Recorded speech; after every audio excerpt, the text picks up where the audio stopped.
Kentucky, this is Mary Jo Perino. Tonight, a valuable UK football recruiter flirts with a head coaching gig. Kentucky basketball notches another win.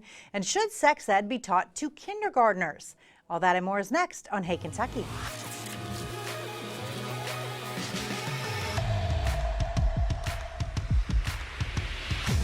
Welcome to Hey Kentucky alongside Chip Cosby tonight. And we have to start out with something that could put a real wrench in what UK football is building. Yeah, anxious times around the UK football program these days, no question about it. Yeah, so this story that we begin with might put a little lump in the throat of those in Big Blue Nation. Earlier this week, we talked about the possibility that prized UK football assistant Vince Marrow could be tied to the head coach opening at Youngstown State. Now, that talk is definitely heating up as Kentucky Sports Radio reports that the recruiting guru is in conversations with the school located in his hometown. When asked about the job opening, Marrow earlier said he was just a fan until he talked to somebody with the university.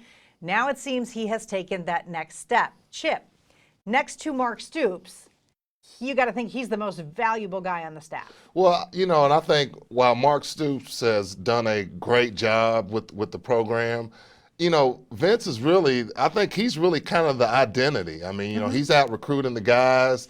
I mean, I think the swagger that they've gotten on the recruiting trail, I think that comes from him.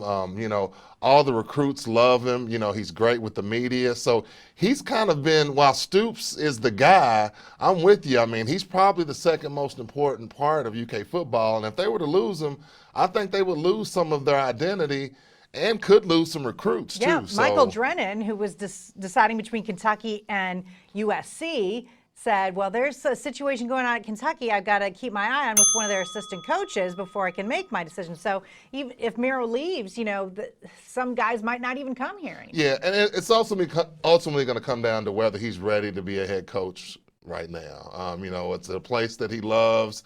You know, I don't know what more UK could do. I don't think there's anything they can do. It's just going to come down to, am I ready to go home and be a head coach, or am I willing to wait it out? Because I think if he waits, he could get a bigger job. If UK, the way they're recruiting and they continue their trajectory, he could get a bigger job down the road. So we'll see.